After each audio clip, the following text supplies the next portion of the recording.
میرے خیال ہے پاکستانی فوج کو پاکستان کی عوام کی فوج ہونا چاہیے, کسی سیاسی جماعت کی فوج نہیں ہونا چاہیے. یہ اصل مسئلہ ہے. پہلے یہ فوج پی ٹی آئی کی فوج بنی ہوئی تھی, اب دوسری پارٹیوں کی فوج بنی ہوئی ہے.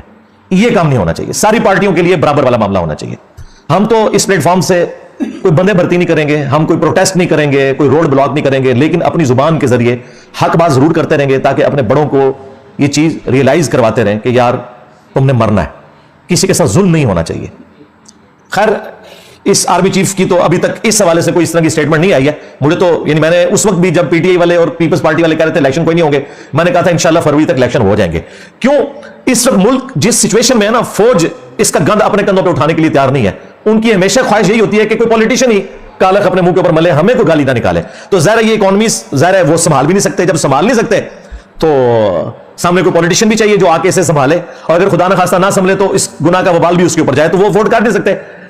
اس وقت ضیاء الحق نے اس لیے ووٹ کر لیا تھا کہ اس وقت امریکہ کا ایک مشن تھا رشیا کے خلاف, اور امریکہ نے کہا تھا کہ بھئی ہم آپ کو اتنا پیسہ دیں گے کہ آپ تو اتنا کما ہی نہیں سکتے. اس لیے لوگ اکثر کہتے ہیں نا ڈکٹیٹرز کے دور کے اندر ملک بڑا خوشحال تھا, مشرف کے دور کے اندر بھی اور ضیاء الحق کے دور کے اندر بھی, اس لیے کہ آپ لوگ کرائے کے قاتل تھے. ہاں تو خوشحال ہی ہونا تھا. اب انہیں کوئی کرائے کے قاتل نہیں چاہیے. خدا کے لیے ہر بندہ اپنا کام کرے. ہاں آرمی چیف کا کام جو ہے وہ کرے, چیف جسٹس کا جو کام ہے وہ کام بس وہی کام کرے, اور پرائم منسٹر کو یہ دونوں اپنا اپنا کام کرنے دیں. پرائم منسٹر بیچارہ ہمیشہ پوری زندگی اس چیز کے ساتھ ہی اپنی زندگی گزارتا ہے کہ میں نے آرمی کو کس طریقے سے سیٹسفائی کرنا ہے, میں نے جوڈیشری کو کس طرح سیٹسفائی کرنا ہے, اور وہ اپنا کام کر ہی نہیں سکتا. کوئی بھی ہو پرائم منسٹر, اب تو سب کو ہاتھ لگ چکے ہیں اللہ کے فضل سے. تو سارے اپنا اپنا کام کریں. جب تک ہم اپنا اپنا کام نہیں کریں گے ایمانداری کے ساتھ, اس وقت تک یہ ملک آگے نہیں جا سکتا. اور جب ہم اپنا کام نہیں کر رہے ہوتے تو یقیناً ٹائم تو آپ نے پاس کرنا ہے, پھر دوسروں کا کام کر رہے ہوتے ہیں, اور جب دوسروں کا کام کرتے ہیں تو اپنا کام بھی رہ جاتا ہے اور دوسروں کا خراب بھی ہوتا ہے. وہ بنتا کوئی نہیں, جس کو میں کہتا ہوں لچ فرائی کرنا. یہ لچ فرائی کرنا چھوڑ دیں. باقی جو ملک کی اکانومی ہے ظاہر ہے اتنی آسانی سے تو یہ اب اٹھنے والی نہیں ہے. میں نے تو اپنے بھائی جو ہے فیصل وڈائچ صاحب جو دیکھو سنو جانو والا کرتے ہیں چینل, ان سے بھی میں نے ریکویسٹ کی تھی, انہوں نے میری ریکویسٹ کے اوپر ایک پروگرام ریکارڈ کروایا ہے. سلمان شاہ صاحب, سلمان شاہ ہی نام ہے نا ان کا, ہاں سلمان شاہ صاحب جو مشرف دور میں بھی اسی فیلڈ میں رہے وزیر, ان کے ساتھ ایک انہوں نے نا پوڈ کاسٹ کی ہے آلموسٹ 1 گھنٹے کی. اس میں انہوں نے کچھ سولوشن دیے ہیں کہ اکانومی کیسے اوپر جائے. میں نے تو سارے صحافیوں کو بھی کہا, ان کو اسپیسیفک بھی کہا, وہ پڑھا لکھا بندہ ہے فیصل وڈائچ. میں نے کہا یار رونے تو سارے روتے ہیں, آپ بتاؤ نکلنا کیسے ہے یہ بھی بتاؤ نا. آپ دیکھو سارے افلاطون بٹھائے ہوتے ہیں ٹی وی چینلز کے اوپر بھی کہ جی یہ خراب ہو گیا وہ. میں نے کہا نکلیں گے کیسے؟ تو انہوں نے کچھ سولوشنز دی ہیں, کچھ میں نے بھی سجیسٹ کیے تھے کہ سب سے پہلے تو ہماری سیکورٹی کی جو صورتحال ہے جب تک یہ بہتر نہیں ہوتی فورن انویسٹمنٹ یہاں نہیں آ سکتی. سیدھی سی بات ہے, جہاں ہم خود محفوظ نہیں ہے وہاں باہر کا کوئی بندہ آ کے انویسٹمنٹ کہاں سے کرے گا, خواہ وہ ٹورزم کی فارم میں ہو یا کوئی یہاں پہ انڈسٹری لگانے والا معاملہ ہو. اس کے بعد اسٹیبلٹی بھی آنی چاہیے, جو میں شروع سے کہہ رہا ہوں کہ 2 چارٹر لکھے جانے چاہیے. چارٹر آف ڈیموکریسی کہ کوئی کسی کی ٹانگ کھینچ کے گورنمنٹ کو نہیں گرائے گا جس طرح 2017 میں ہوا اور 2022 میں ہوا. دوسرا چارٹر آف اکانومی کہ گورنمنٹ بدل بھی جائے تب بھی جب ایک گورنمنٹ کوئی ڈیسیژن کرے اکانومی کے پوائنٹ آف ویو سے وہ چلتا رہے گا, وہ چینج نہیں ہوگا, وہ ساری کی ساری جماعتیں بیٹھ کے اس کے اوپر ڈیسیژن کریں. اور 5 دفعہ اسمبلیوں کو ایک انسانوں کی طرح وقت پورا کرنے دیں, پھر انشاءاللہ تعالیٰ کوئی معاملات اسٹیبلٹی کی طرف جائیں گے.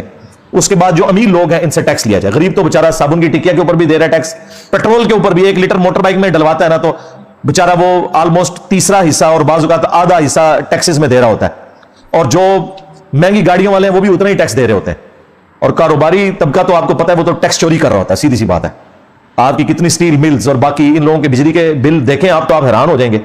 اور جب یہ کریک ڈاؤن شروع ہے تو کاروباری چھوڑ دے, غریب بھی جو ہے نا بجلی چوری کر رہا ہے, امیر تو کر ہی رہا ہے. تو یہ جو چوریوں والا معاملہ ہے یہ بھی رکے, فوری انصاف والا معاملہ ہو. ٹیکسز جب تک نہیں ہوں گے ملک نہیں اٹھے گا, ٹیکس کے بغیر نہیں ہو سکتا. زکوٰۃ کا نظام اس صورت میں ہوگا جب ایمانداری کے ساتھ لوگ زکوٰۃ گورنمنٹ کو دیں اس امید کے اوپر کہ گورنمنٹ صحیح جگہ خرچ کرے گی, اور وہ ہمیں تو کوئی امید نہیں ہے لہٰذا ہم تو اپنی زکوٰۃ خود ہی دیں گے. سارے اس لیے خود دیتے ہیں. اب دوسرا ذریعہ وہ ٹیکسز والا ہے. یورپ امریکہ کی ہم بات کرتے ہیں تو بھائی وہاں 40% ٹیکس دیتے ہیں اپنی انکم کا, 100 میں سے 40 روپے گورنمنٹ کو دیتے ہیں, 60 روپے اپنے پاس رکھتے ہیں. تو لیکن گورنمنٹ بھی تو ان کو ساری فیسلٹیز دیتی ہے نا. یہاں پہ ایسی صورتحال نہیں ہے. ایک صحت کارڈ شروع ہوا تھا وہ بھی آلموسٹ آخری سانسیں لے رہا ہے. ٹھیک ہے, بے نظیر انکم سپورٹ پروگرام جو ہے وہ ماشاءاللہ چل رہا ہے. تو کچھ چیزیں چل رہی ہیں لیکن زیادہ تر چیزیں تو اپنی موت خود مر جاتی ہیں. ابھی پچھلے دنوں میں خبروں میں دیکھ رہا تھا کہ پنڈی اسلام آباد کے 6 ہاسپٹلز کے پاس بجٹ ہی ختم ہو گیا. وہ جو غریب لوگ علاج کرواتے تھے وہ کہتے ہیں ہمارے پاس پیسے نہیں, کہاں سے, ظاہر ہے ملک کمائے گا تو خود بھی کھائے گا اور کسی کو کھلائے گا نا. تو ملک ہمارا کما تو کوئی نہیں رہا, یہ ادھار کے پیسے اٹھاتے ہیں, وہ خرچ کر دیتے ہیں. بھائی ادھار ہمیں اس لیے ملتا ہے کہ ہم آگے, سب سے زیادہ دنیا میں اگر کوئی مقروض ہے تو امریکہ ہے, اور ٹاپ پہ بھی اکانومی ہے تو امریکہ کی ہے. بھائی اگر وہ اٹھاتے ہیں نا قرضہ تو وہ اس کو انویسٹ کر کے اس میں سے جنریٹ بھی کرتے ہیں, ہم صرف لے کے کھاتے رہتے ہیں. جب ختم ہو جاتا ہے تو پھر ہم کسی سے اور ادھار مانگتے ہیں. تو کب تک کوئی ادھار ہمیں دے گا؟ ایک اصول کے اوپر کھڑے ہوں, پہلے مسلمان بنے پھر پاکستانی بنے, اور اس کے بعد آپ نے اسٹیبلشمنٹ کا اعلی کار بننا ہے ان کا بنے, پی ٹی آئی کا یا نون لیگ کا یا پیپلز پارٹی کا اعلی کار بننا ہے وہ بعد میں بنے. پہلے آپ اپنی جو کمٹمنٹ ہے نا وہ پوری کریں جو اللہ کے ساتھ ہے اور جو اس ملک کے ساتھ ہے, اس ملک کے آئین کے ساتھ ہے. یہ اپنی باقی جو ایفیلیشنز ہیں نا ان کو بعد میں لے کے آئیں. لیکن ہم لوگ جو ہے نا اپنے ذاتی مقاصد کو پہلے نمبر پہ رکھتے ہیں, باقی ساری چیزوں کو بعد میں لے کے آتے ہیں, اور پھر دیکھ لیں اب کیا اشر ہو رہا ہے. ساروں نے مزہ چکھ لیا ہے. ہاں قرآن پاک میں اللہ تعالیٰ نے واضح یہ فرمایا, وَلَا يَجْرِمَنَّكُمْ شَنَآنُ قَوْمٍ عَلَىٰ أَلَّا تَعْدِلُوا اعْدِلُوا هُوَ أَقْرَبُ لِلتَّقْوَىٰ. دیکھنا کسی قوم کی دشمنی تمہیں اس بات پہ نہ ابھارے کہ تم انصاف کا راستہ چھوڑ دو. انصاف کرو, یہی تقوی کے قریب ہے, یہی تقوی کی روش ہے. تو انصاف کریں, وہ آپ کا رائٹ ہے. اور اگر آپ انصاف نہیں کر سکتے, طاقتور سے آپ درگزر کا معاملہ کرتے ہیں, تو کمزوروں کے ساتھ زیادہ درگزر کا معاملہ کریں, ورنہ مر کے اللہ کے حضور تو پیش ہونا ہے. صحیح بخاری اور صحیح مسلم دونوں کے اندر حدیث موجود ہے. اللہ کے محبوب صلی اللہ علیہ وآلہ وسلم نے فرمایا, تم میں سے ہر شخص نگہبان ہے اور اس سے اس کی رعیت کے بارے میں پوچھا جائے گا. ایک حکمران اپنی رعایا کے اوپر نگہبان ہے, اس سے اس کے بارے میں پوچھا جائے گا.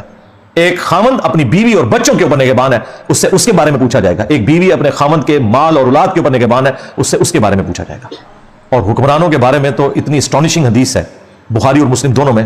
نبی صلی اللہ علیہ وآلہ وسلم نے فرمایا, سب سے برا گڈریا اگر کوئی ہو سکتا ہے نا تو وہ ہے جو حکمران ہو اور انصاف نہ کرے.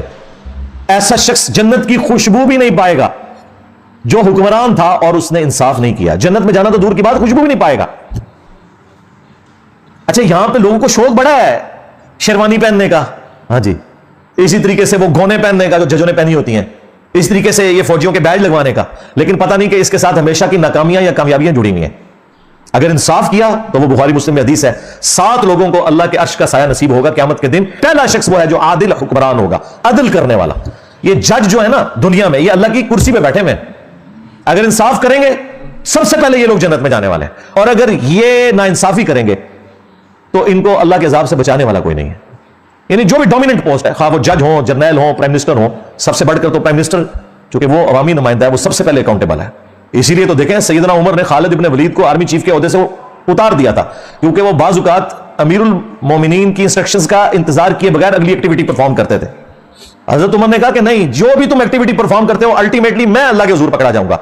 تمہاری کسی ایکٹیویٹی جو غلط بھی ہو جائے میں اللہ کو کیا جواب دوں گا. ان کا ڈیسیژن بالکل اپنی جگہ درست تھا. اور پھر انہوں نے یہ بھی کہا کہ دیکھو اب تو یہ شام کی سرزمین فتح ہو چکی ہے, اب ہمیں کوئی فوجی گورنر نہیں وہاں چاہیے. دیکھ لیں حضرت عمر بھی کتنے ڈیموکریٹک تھے, وہ کہتے تھے فوجی نہیں حکومت چلا سکتے. ہاں انہوں نے کہا ابو عبیدہ ابن جرح کو بھیجوں گا جس کی رسول اللہ کے ساتھ صحبت ہے, وہ سیاسی معاملات کو چلا سکتے ہیں, کیونکہ تم تلوار کی زبان سے بات کرو گے, تلوار سے آپ عوام کو نہیں قابو کر سکتے. اس کے لیے ڈاکٹرن کی ضرورت ہوتی ہے, سیاسی سمجھ بوجھ کی ضرورت ہوتی ہے. تو لوگوں کو تو پتہ ہی نہیں ہے کہ حضرت عمر نے کوئی جذباتی ڈیسیژن کیا ہے. بالکل صحیح ڈیسیژن کیا تھا, بالکل صحیح ڈیسیژن کیا تھا انہوں نے. حضرت عمر اتنے سمجھدار تھے, انہوں نے پولیس کا محکمہ ہی ادا کر دیا. انہوں نے کہا جو فوجی بارڈروں پہ کافروں کے خلاف لڑ رہے ہیں نا وہ پولیس میں بھرتی نہیں ہوں گے, کیونکہ یہ تلوار کی زبان سے بات کرتے ہیں. پولیس میں وہ بندہ ہونا چاہیے جو عوامی آدمی ہو. ویسے اب ہماری پولیس کا بھی ڈنگ کافی حد تک نکل چکا ہے. ہاں میں بتاؤں, ہمارا تو چونکہ بڑے عرصے سے انٹریکشن ہے نا, تو میرا تو بڑا اچھا تجربہ رہا ہے اس حوالے سے. کافی حد تک اب پڑھے لکھے نوجوان بچے آ رہے ہیں اور وہ ٹریننگ بھی بڑی اچھی ہو رہی ہے. پہلے بھی ہوتی تھی لیکن وہ اس ماحول میں آگے خراب ہو جاتے تھے, لیکن اب کافی بہتری آ رہی ہے. جب سے ڈاکٹر عثمان صاحب آئے ہیں انہوں نے تو وہ سارے کا سارا ایک سلسلہ, ایک پڑھا لکھا بندہ آیا, کافی بہتری وہ لے کے آئے, لیکن ابھی بھی بہت بہتری کی ضرورت ہے. لیکن یہ حضرت عمر کا ویژن دیکھیں کہ فوجی کوئی پولیس کی ڈیوٹی نہیں کرے گا, کیونکہ پولیس میں وہ بندہ ہونا چاہیے جو گفتگو کر کے اگلے بندے کو قائل کر سکے, یہ نہیں کہ بات بات پہ اسلحہ نکال لیں. تو یہ ہمارے بڑوں کا ایک ویژن تھا. تو ہم ظاہر ہمارے لیے تو رول ماڈل خلفائے راشدین ہی ہے نا, جنہوں نے اتنی بڑی بڑی حکومتیں چلائی ہیں بڑی کامیابی کے ساتھ, اور دنیا سے اس حال میں گئے ہیں کہ انہوں نے اس سسٹم سے کوئی بینیفٹ حاصل نہیں کیا. اسی طریقے سے چٹائی پہ زندگی گزری ہے اور دنیا سے چلے گئے, اور دنیا میں اپنا نام چھوڑ کے گئے. رضی اللہ عنہم اجمعین وعلیہم السلام اجمعین, آمین. تو ہم وقتاً فوقتاً ان چیزوں کو اس لیے ہائی لائٹ کرتے ہیں کہ تاکہ بڑوں تک ہماری آواز پہنچتی رہے, اور وہ اس اعتبار سے سوچتے رہیں کہ ہم سے کوئی ایسا غلط کام نہ ہو کہ اللہ کے حضور ہماری پکڑ ہو جائے. واعظین کا کام یہی ہے, ہمیں نبی الاسلام نے یہی سکھایا, کنتم خیر امۃ اخرجت للناس تأمرون بالمعروف وتنہون عن المنکر وتؤمنون باللہ. تم بہترین امت ہو اس لیے کہ تم لوگوں کو نیکی کی طرف بلاتے ہو اور برائی سے روکتے ہو. اور اللہ پر ایمان لاتے ہو. ایمان بعد میں ذکر کیا, نیکی کا حکم اور برائی سے روکنا پہلے ذکر کیا. تو یہ وائزین کا یہی کام ہے کہ وہ اپنی زبان سے کم از کم برائی کو روکیں گے, اس لیے ایٹ لیسٹ زبان سے روکنا چاہیے. ہمارے استاد ڈاکٹر سعد صاحب رحمہ اللہ کہا کرتے تھے گونگے شیطان نہیں بننا چاہیے, کم از کم زبان ضرور کھولو. اور اس طرح کا زبان کھولنا کسی کو نصیحت کرنا فائدہ دے دیتا ہے. بعض اوقات کوئی بات انسان کی پھنسی بھی ہوتی ہے تو وہ نکل جاتی ہے کہ یار نہیں, واقعی سوچنے کی ضرورت ہے کہ یہ ہم کیوں کر رہے ہیں, ہمیں یوں نہیں کرنا چاہیے. تو یہ فائدہ ہوتا ہے. چھڑ دو یار, جو کچھ آپ کو بتایا جا رہا ہے ایسا نہیں ہوتا, ایسا تو نہیں ہوتا. ہاں ہاں, وہ ساری کی ساری امیدیں تو بڑھ گئیں, یعنی کہ مر گئیں. ٹھیک ہے نا, ایسا تو نہیں ہوتا یار. میں نے کہا چلے آپ کو اتنی خوش گفتگو کے بعد ہنسا دیں. ٹھیک ہے جی, صلو علی محمد وآل محمد, اللہم صلی علی محمد وعلی آل محمد واصحاب محمد وازواج محمد وامت محمد اجمعین الی یوم الدین, آمین.